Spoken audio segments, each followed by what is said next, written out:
Hallelujah, good morning.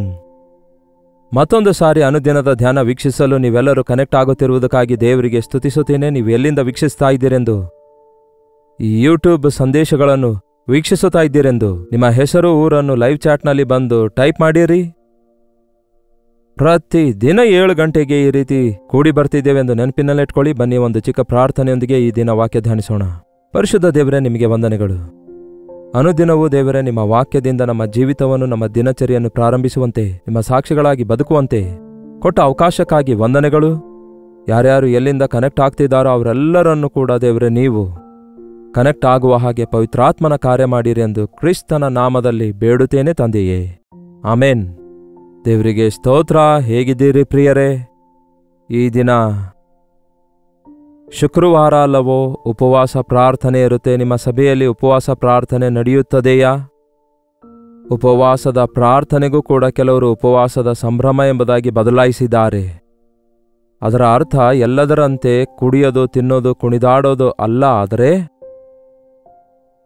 ಪಶ್ಚಾತ್ತಾಪ ಪಡೋದು, ಪ್ರಲಾಪಿಸೋದು, ತಗ್ಗಿಸಿಕೊಳ್ಳೋದು, ಉಪವಾಸವಿದ್ದು ದೇವರ ಕೃಪೆಗಾಗಿ ಬೇಡಿಕೊಳ್ಳುವಂಥದ್ದು ಈ ಅಂತ್ಯ ದಿನಗಳಲ್ಲಿ ಬಹಳ ಅವಶ್ಯಕವಾಗಿದೆ ಪ್ರಿಯರೇ. ಬಹಳಷ್ಟು ಸಾರಿ ದೇವರ ವಾಕ್ಯ ಕೇಳ್ತಿರುವಾಗ ಕಷ್ಟಪಡೋದು ಅಗತ್ಯವಿಲ್ಲ, ಶ್ರಮೆ ಪಡೋದು ಅಗತ್ಯವಿಲ್ಲ, ಧೈರ್ಯವಾಗಿರಿ, ಕ್ರಿಸ್ತನು ಕ್ಷಮಿಸುತ್ತಾನೆ ಎಂದು ಕ್ರಿಸ್ತನ ಪ್ರೀತಿಯ ಮೇರೆಗೆ ನಾವು ಹೇಳ್ತಾ ಇದ್ದೇವೆ. ಆದರೆ ನಾವು ಎಷ್ಟೇ ಆಶೀರ್ವದಿಸಲ್ಪಟ್ಟರೂ, ನೀವು ಎಷ್ಟೇ ಆಚಾರ ಭಕ್ತಿಯನ್ನು ಅವಲಂಬಿಸಿದರೂ, ನಿಮ್ಮ ಹೃದಯದಲ್ಲಿ ನಿಜವಾದಂತಹ ಬಿಡುಗಡೆ, ಸಮಾಧಾನ ಬೇಕಾಗುವುದಾದರೆ ಪಶ್ಚಾತ್ತಾಪವಿಲ್ಲದೆ ಪರಿವರ್ತನೆ ಬರಲಾರದೆ ಕರ್ತನಿಗೆ ಮಕ್ಕಳಾಗಿ ನಾವಿರಲಾರೆವು. ಈ ಅಂತ್ಯ ದಿನಗಳಲ್ಲಿ ಪಶ್ಚಾತ್ತಾಪಗಳು ಅಗತ್ಯವಿಲ್ಲವೆಂಬ ಬೋಧನೆಗಳು, ನೇರವಾಗಿ ಆತ್ಮನಿಂದ ನಾವು ತುಂಬಲ್ಪಡಬಹುದು ಎಂಬುದಾಗಿ ಆಸೆ ಹುಟ್ಟಿಸುವಂತಹ ಬೋಧನೆಗಳು ಹೆಚ್ಚಾಗಿ ಕೇಳ್ತೇವೆ. ನಿಮ್ಮ ತಪ್ಪನ್ನು ಎತ್ತಿ ತೋರಿಸುವಂಥದ್ದೇ ದೇವರ ವಾಕ್ಯವಾಗಿದೆ. ನಿಮ್ಮ ತಪ್ಪನ್ನು ಎತ್ತಿ ತೋರಿಸಿ ಖಂಡಿಸುತ್ತದೆ ದೇವರ ವಾಕ್ಯ. ನೀವು ಒಪ್ಪಿಕೊಂಡ ಮರುಕ್ಷಣವೇ ನಿಮ್ಮನ್ನು ಕ್ಷಮಿಸುವುದಕ್ಕಾಗಿ, ಆ ತಪ್ಪಿನಿಂದ ಹೊರಬರುವುದಕ್ಕಾಗಿ, ಆ ತಪ್ಪಿನ ಮೇಲೆ ಜಯ ಹೊಂದುವುದಕ್ಕಾಗಿ ಪರಿಶುದ್ಧಾತ್ಮ ದೇವರು ನಮಗೆ ಸಹಾಯ ಮಾಡ್ತಾರೆ.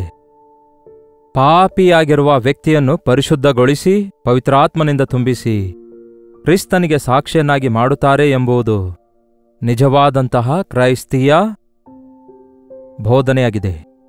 ಹಾಗಾದರೆ ನೀವು ಎಷ್ಟೋ ದಿನಗಳಿಂದ ವಾಕ್ಯ ಕೇಳ್ತಾ ಇದ್ದೀರಲ್ಲವೇ? ನಿಮ್ಮ ಅಂತರಂಗದಲ್ಲಿ ಮಾರ್ಪಡುವಿಕೆ ಉಂಟಾಗ್ತಿದೆಯಾ? ನಿಮ್ಮ ಮಾತುಗಳು, ಯೋಚನೆಗಳು ಬದಲಾಗುತ್ತಿವೆಯಾ? ಇನ್ನು ಲೌಕಿಕವಾದ ರೀತಿಯಲ್ಲಿಯೇ ಬದುಕುತ್ತಾ ಇದ್ದೀರಾ ಅಥವಾ ಕ್ರಿಸ್ತನಿಗೆ ಸಂಬಂಧಪಟ್ಟವರಾಗಿ ಬದುಕುತ್ತಿದ್ದೀರಾ ಎಂದು ನಿಮ್ಮನ್ನು ನೀವೇ ಪರಿಶೀಲಿಸಿಕೊಳ್ಳಬೇಕು. ಈ ಅಂತ್ಯಕಾಲದಲ್ಲಿ ನಾವು ಬಹಳ ಸ್ಥಳಗಳಲ್ಲಿ ವಾಕ್ಯ ಕೇಳ್ತಿರ್ತೇವೆ, ಮೀಟಿಂಗ್ಸ್ಗಳಿಗೆ ಹೋಗ್ತೇವೆ. ಎಲ್ಲಿ ನೋಡಿದ್ರೂ ಕೂಡ ಮೀಟಿಂಗ್ಸ್ಗಳಲ್ಲವೋ? ಎಷ್ಟೋ ಮೀಟಿಂಗ್ಗಳು, ಎಷ್ಟೋ ಕೂಟಗಳಲ್ಲಿ ಭಾಗವಹಿಸ್ತೇವಲ್ಲವೇ? ಎಷ್ಟೋ ಹಾಡುಗಳು, ಎಷ್ಟೋ ಆರ್ಭಾಟ, ಎಷ್ಟೋ ಸಂತೋಷ ನೋಡ್ತೇವಲ್ಲವೇ? ನಿಜವೇ ಆ ಕೂಟಗಳಲ್ಲಿ ನಾವು ನೋಡಿರುವ ಸಂತೋಷ, ಆ ಆರ್ಭಾಟ, ಅದು ನಾವು ಮನೆಗೆ ತಿರುಗಿ ಬಂದಾಗ ನಮ್ಮಲ್ಲಿದೆಯಾ? ಅಲ್ಲಿ ಎಲ್ಲರೂ ಕರ್ತನನ್ನು ಸ್ತುತಿಸುವಾಗ ನಾವು ಸ್ತುತಿಸುತ್ತೇವೆ, ಆಲಯದಲ್ಲಿ ಆನಂದವಾಗಿರ್ತೇವೆ. ಆದರೆ ಒಬ್ಬಂಟಿಗರಾಗಿರುವಾಗ ಹೇಗಿದ್ದೀರಿ? ದೇವರ ಸನ್ನಿಧಿಯನ್ನು ನೀವು ವೈಯಕ್ತಿಕವಾಗಿ ಎಷ್ಟರ ಮಟ್ಟಿಗೆ ಅನುಭವಿಸ್ತಾ ಇದ್ದೀರಿ? ಒಬ್ಬ ದೈವ ಸೇವಕನ ಬಳಿಗೆ ಹೋದಾಗ ನಮ್ಮ ಹೃದಯ ಸ್ಥಿತಿಯನ್ನು ತಿಳಿದುಕೊಳ್ಳಬೇಕು. ದೇವರ ವಾಕ್ಯ ಕೇಳುತ್ತಾ ಇರುವಾಗ ನಮ್ಮ ಅಂತರಿಂದ್ರಿಯಗಳನ್ನು ಪರಿಶೀಲಿಸುವಂತಹ ಕರ್ತನ ಮುಂದೆ ನಾವು ನಿಲ್ಲುತ್ತಾ ಇದ್ದೇವೆ ಎಂಬುದನ್ನು ಗ್ರಹಿಸಿಕೊಳ್ಳಬೇಕು. ತೋರುವಿಕೆಯ ಭಕ್ತಿಯಲ್ಲ ಪ್ರಿಯರೇ. ಹಾಲೆಲೂಯಾ, ಹಾಲೆಲೂಯಾ ಎಂದು ಬಹಳಷ್ಟು ಕಿರ್ಚಾಡುತ್ತಾರೆ ಈ ದಿನಗಳಲ್ಲಿ. ಹಾಲೆಲೂಯಾ ಅಂತ ಹೇಳಿ ಚಪ್ಪಾಳೆ ತಟ್ಟುವುದರಿಂದ ಅಲ್ಲ ಪ್ರಿಯರೇ, ಆದರೆ ಎದೆ ಬಡಿದುಕೊಳ್ಳುತ್ತಾ ಅಂತರಂಗದಲ್ಲಿ ಇರುವಂತಹ ಮೋಸಕರವಾದ ಸ್ವಭಾವದ ನಿಮಿತ್ತ, ಪಾಪ ಸ್ವಭಾವದ ನಿಮಿತ್ತ ಪಶ್ಚಾತ್ತಾಪ ಪಡಲಾರದೆ ನಾವು ಕರ್ತನಿಗೆ ಇಷ್ಟಕರವಾಗಿ ಇರಲಾರೆವು. ಈ ಅಂತ್ಯಕಾಲದಲ್ಲಿ ಅನೇಕ ಜನ ಸುಳ್ಳು ಪ್ರವಾದಿಗಳು ಎದ್ದೇಳುತ್ತಾರೆ ಎನ್ನುವಂಥದ್ದು ಎಷ್ಟು ವಾಸ್ತವವೋ ಎಂಬುದನ್ನು ನಾವು ಸುತ್ತಲೂ ನೋಡುವಾಗ ಗೊತ್ತಾಗುತ್ತೆ. ಪ್ರಾಸ್ಪರಿಟಿ ಗಾಸ್ಪಲ್ ಅನ್ನುತ್ತಾರಲ್ಲವೇ? ಅಭಿವೃದ್ಧಿಯ ಕುರಿತು, ಸ್ವಸ್ಥತೆಗಳ ಕುರಿತಾಗಿ ದೇವರನ್ನು ನಂಬಿದ್ರೆ ಏನೇನೋ ಆಗುತ್ತದೆ ಎಂಬುದಾಗಿ ಬಹಿರಂಗವಾಗಿರುವ ಇಹಲೋಕ ಸಂಬಂಧವಾದ ಆಶೀರ್ವಾದಗಳ ಬಗ್ಗೆ ಹೇಳ್ತಾರೆ ಹೊರತು ಹೃದಯ ಶುದ್ಧಿಯ ಕುರಿತಾದ ಬೋಧನೆ ಕಡಿಮೆ ಆಗ್ತಿದೆ ಈ ದಿನಗಳಲ್ಲಿ. ಯೆಹೆಜ್ಕೇಲನ ದಿನಮಾನಗಳಲ್ಲಿ ಇಸ್ರಾಯೇಲರ ಪರಿಸ್ಥಿತಿ ಯೆರೆಮೀಯ, ಎಜ್ಕೇಲ ಪ್ರವಾದಿಗಳಾಗಿರುವ ಕಾಲದಲ್ಲಿ ಹಾಗೆಯೇ ಇತ್ತು. ಯೆಹೆಜ್ಕೇಲನ ಪುಸ್ತಕ 13ನೇ ಅಧ್ಯಾಯ 10ನೇ ವಚನ ಹೇಳುತ್ತೆ, ಸಮಾಧಾನವಿಲ್ಲದಿದ್ದರೂ ಅವರು ಸಮಾಧಾನ ಎಂದು ಹೇಳಿ ನನ್ನ ಜನರನ್ನು ವಂಚಿಸಿದ್ದಾರಲ್ಲ. ಸಮಾಧಾನವೇನೂ ಇಲ್ಲದಿದ್ದರೂ ಅವರು ಸಮಾಧಾನ ಎಂದು ಹೇಳಿ ಅವರು ನನ್ನ ಜನರನ್ನು ಮೋಸಗೊಳಿಸುತ್ತಿದ್ದಾರೆ ಎಂದು ವಾಕ್ಯ ಹೇಳುತ್ತೆ. ಯಾರು ಅವರು? ಪ್ರವಾದಿಗಳು, ದೇವರ ಪ್ರವಾದಿಗಳೆಂದು ಹೇಳಿಕೊಳ್ಳುವಂಥವರು. ಅವರು ಪ್ರವಾದಿಯಾಗಿರಲಿಲ್ಲ, ಆದರೆ ಪ್ರವಾದಿಗಳೆಂದು ಹೇಳಿಕೊಳ್ತಿದ್ರು. ಸಮಾಧಾನ ಸಮಾಧಾನ ಎಂದು ಹೇಳಿ ನನ್ನ ಜನರನ್ನು ವಂಚಿಸುತ್ತಿದ್ದಾರೆ. ಒಬ್ಬನು ತೆಳುವಾದ ಗೋಡೆಯನ್ನು ಕಟ್ಟಿದರೆ ಇಗೋ ಅದಕ್ಕೆ ಸುಣ್ಣ ಬಳಿಯುತ್ತಾರೆ. ಒಂದು ಮಣ್ಣಿನ ಗೋಡೆ ಕಟ್ಟಿದಾಗ ಅವರು ಬಂದು ಅದರ ಮೇಲೆ ಸುಣ್ಣ ಬಳಿಯುತ್ತಾರಂತೆ. ನೋಡಿ ಪ್ರಿಯರೇ, ಮಣ್ಣಿನಿಂದ ಕಟ್ಟಿದ ಗೋಡೆ ಎಷ್ಟೇ ಮೇಲ್ಗಡೆ ಸಿಮೆಂಟಿನ ಪ್ಲಾಸ್ಟರಿಂಗ್ ಮಾಡಿದರೂ ಅದು ಹೇಗಿರುತ್ತೆ ಗೊತ್ತಾ? ತುಫಾನು ಬಂದರೆ, ಮಳೆ ಬರುವುದಾದರೆ ಅದರ ಅಸ್ಥಿವಾರಗಳು ಹೇಗಿರುತ್ತವೆ ಗೊತ್ತಾ? ಅಂದರೆ ಗಾಳಿಗೆ ಉದುರಿ ಬೀಳುತ್ತೆ ಎಂದು ಹೇಳುತ್ತಾರಲ್ಲವೇ? ಹಾಗೆಯೇ ಮನುಷ್ಯರು ತಮಗಿಷ್ಟ ಬಂದಂತೆ ಏನೇನೋ ಮಾಡಿಕೊಂಡು, ಪ್ರವಾದಿಗಳು ಬೇಕು, ಪಾಸ್ಟರ್ಸ್ಗಳು ಬೇಕು, ನಮಗೋಸ್ಕರ ಪ್ರಾರ್ಥನೆ ಮಾಡಬೇಕು ಎಂದು ಜನರು ಕೇಳಿಕೊಂಡಾಗ ಇವರು ಹೋಗಿ ಸಮಾಧಾನ ಸಮಾಧಾನ ಎಂದು ಹೇಳಿ ದೊಡ್ಡ ಸಾಕ್ಷಿ, ಪರಿಶುದ್ಧರು, ಅಬ್ಬಾ ಎಂತಹ ಒಳ್ಳೆಯ ಕುಟುಂಬ, ದೇವರು ನಿಮ್ಮನ್ನು ಆಶೀರ್ವದಿಸಿದ್ದಾರೆ ಎಂದು ಒಳ್ಳೆ ಒಳ್ಳೆ ಮಾತುಗಳನ್ನು ಹೇಳುತ್ತಾ ಇರ್ತಾರೆ.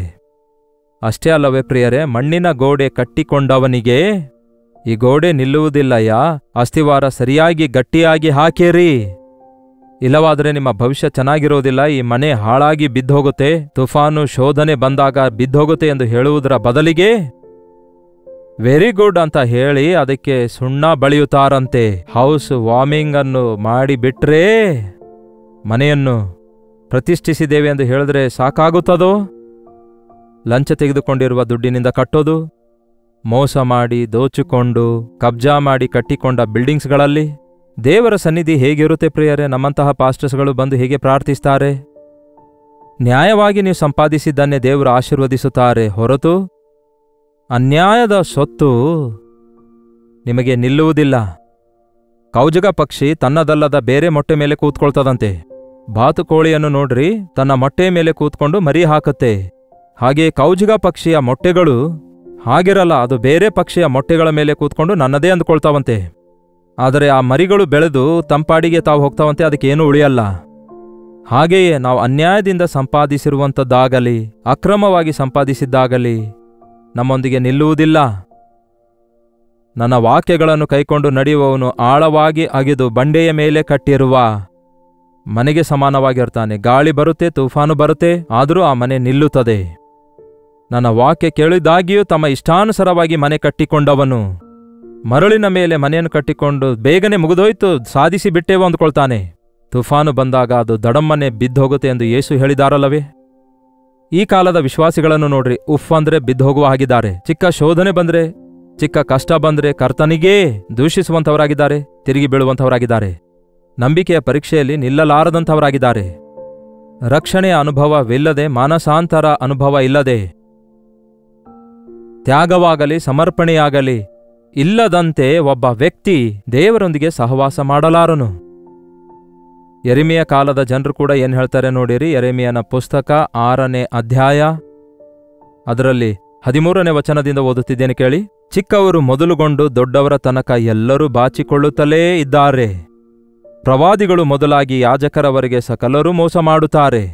ಸಮಾಧಾನವಿಲ್ಲದಿದ್ದರೂ ಸಮಾಧಾನ ಸಮಾಧಾನ ಎಂದು ಹೇಳಿ ನನ್ನ ಜನರ ಗಾಯವನ್ನು ಮೇಲೆ ಮೇಲೆ ಮಾತ್ರವೇ ಅವರು ವಾಸಿ ಮಾಡಿದ್ದಾರೆ. ಸಮಾಧಾನ ಇಲ್ಲದಿದ್ದರೂ ಕೂಡ ಸಮಾಧಾನ ಸಮಾಧಾನ, ಪೀಸ್ ಬಿ ಅಂಟು ಯು, ನಿಮಗೆ ಸಮಾಧಾನ ಉಂಟಾಗಲಿ ಎಂದು ಹೇಳಿದ್ರೆ ಸಾಕಾಗುತ್ತದೋ?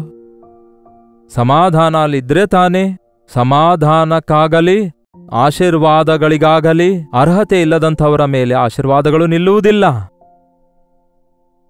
ಸಮಾಧಾನವಿಲ್ಲದಿದ್ದರೂ ನಿಮಗೆ ಸಮಾಧಾನ ಸಮಾಧಾನ ಎಂದು ಹೇಳಿ ಮೇಲೆ ಮೇಲೆ ಮಾತ್ರ ಗಾಯಗಳನ್ನು ವಾಸಿ ಮಾಡಿದ್ದಾರೆ.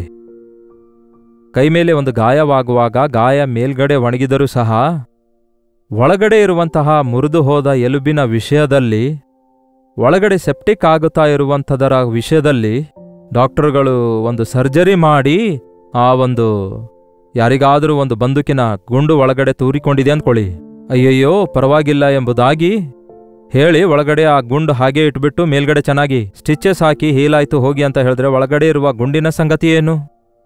ಎಷ್ಟು ಪ್ರಮಾದಕರವಾಗಿರುತ್ತೆ.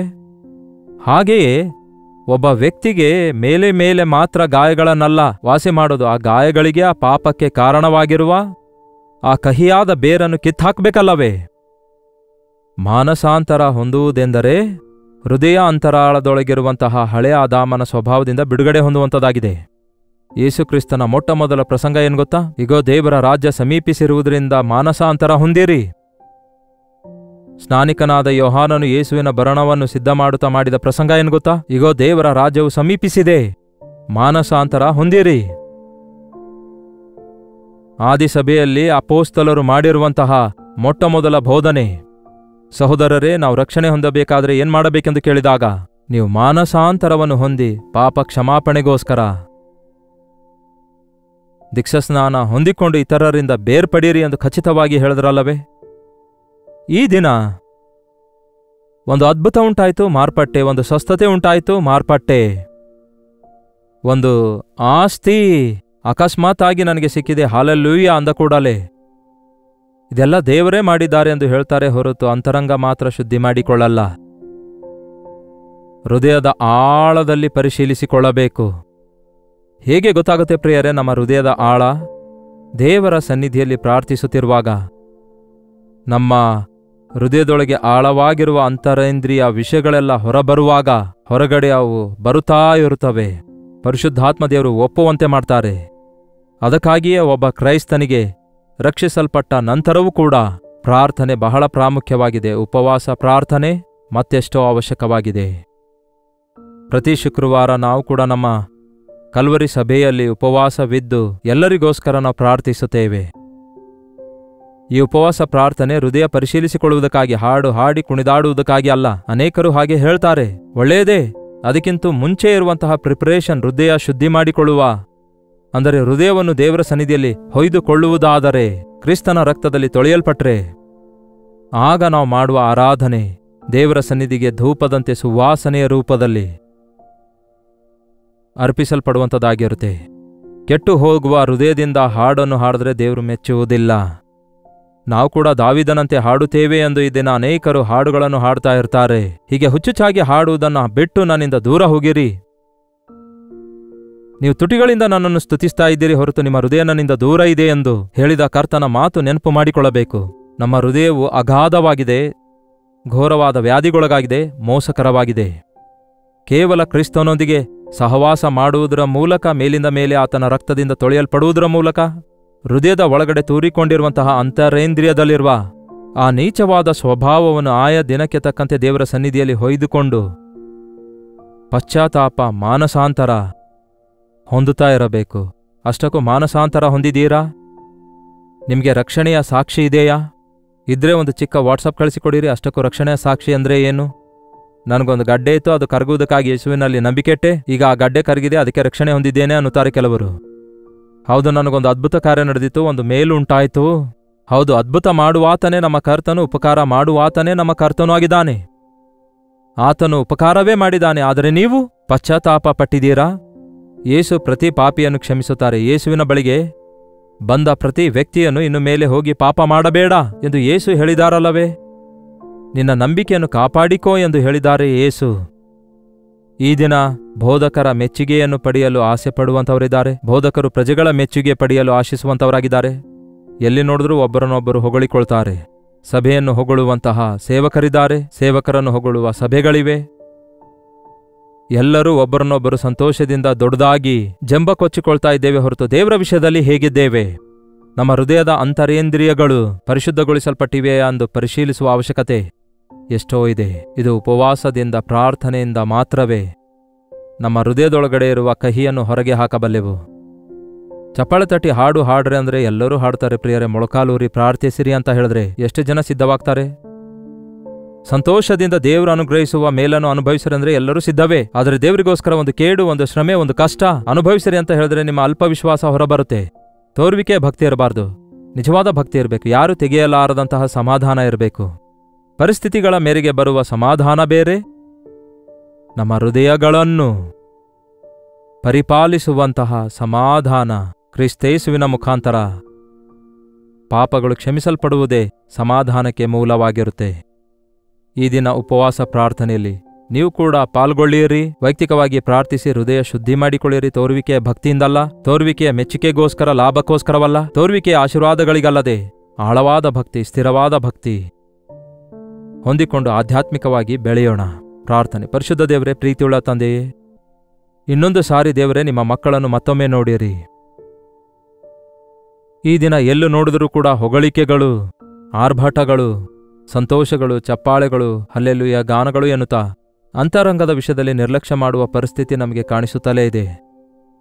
ಆಯಾ ದಿನಕ್ಕೆ ತಕ್ಕಂತೆ ನಿಮ್ಮ ಪಾದದ ಬಳಿಯಲ್ಲಿ ಕಾದುಕೊಂಡವರಾಗಿ ನಮ್ಮ ಹೃದಯ ಪರಿಶೀಲಿಸಿಕೊಳ್ಳುತ್ತಾ ಕಹಿಯಾದದ್ಯಾವುದಾದರೂ ನಮ್ಮಲ್ಲಿಯೇ ಇಟ್ಕೊಂಡು ಎಲ್ಲಿ ನಾವು ಭ್ರಷ್ಟರಾಗುತ್ತೇವೇನೋ ಎನ್ನುವ ರೀತಿಯಲ್ಲಿ ನಮ್ಮನ್ನು ಪರಿಶೀಲಿಸಿಕೊಂಡು, ಹೃದಯವನ್ನು ಆಳವಾಗಿ ಪರಿಶೀಲಿಸಿಕೊಂಡು, ದೇವರೇ ನನ್ನನ್ನು ಪರಿಶೋಧಿಸು, ಪರೀಕ್ಷಿಸು, ನಿನಗಿಷ್ಟವಿಲ್ಲದ ಮಾರ್ಗ ನನ್ನಲ್ಲಿ ಏನಾದರೂ ಇದೆಯೇನೋ ಎಂದು ಪರೀಕ್ಷಿಸಿಕೊಂಡು ಪ್ರತಿದಿನ ನಿಮ್ಮೊಂದಿಗೆ ಸಮಾಧಾನಗೊಂಡು ನೀವು ಅನುಗ್ರಹಿಸುವ ನಿಜವಾದ ಸಮಾಧಾನ ನಮ್ಮ ಹೃದಯ ಆಳುವಂತೆ ನಿಮ್ಮ ಕೃಪೆಯನ್ನು ಬೇಡಿಕೊಳ್ಳುವುದಕ್ಕೋಸ್ಕರ ನಮ್ಮ ಪ್ರತಿಯೊಬ್ಬರಿಗೂ ಸಹಾಯ ಮಾಡಿರೆಂದು ಕ್ರಿಸ್ತನ ನಾಮದಲ್ಲಿ ಬೇಡುತ್ತೇನೆ ತಂದೆಯೇ, ಆಮೇನ್.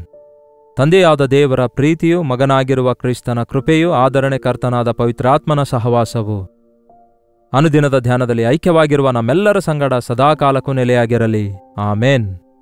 ದೇವರಿಗೆ ಸ್ತೋತ್ರ. ನಿಮ್ಮ ಪ್ರಾರ್ಥನಾ ಮನವಿ 8939731313 ನಂಬರ್ಗೆ ಒಂದು ಟೆಕ್ಸ್ಟ್ ಇಲ್ಲವೇ ವಾಯ್ಸ್ ಮೆಸೇಜ್ ಮುಖಾಂತರ ವಾಟ್ಸಪ್ ಕಳಿಸಿಕೊಡಿರಿ. ನಿಮ್ಮೆಲ್ಲರಿಗೋಸ್ಕರ ನಾವು ಪ್ರಾರ್ಥನೆ ಮಾಡುತ್ತಾ ಇದ್ದೇವೆ ಮತ್ತು ನೀವು ಕೂಡ ಪ್ರಾರ್ಥಿಸಿರಿ. ಕರ್ತನ ಚಿತ್ತವಿರುವುದಾದರೆ ಮತ್ತೆ ನಾಳೆ ಇದೇ ಅನುದಿನದ ಧ್ಯಾನದಲ್ಲಿ ಭೇಟಿಯಾಗೋಣ. ಅಲ್ಲಿವರೆಗೂ ದೇವರ ಮಹಾಕೃಪೆ ನಿಮ್ಮೆಲ್ಲರೊಂದಿಗೂ ನೆಲೆಸಿರಲಿ.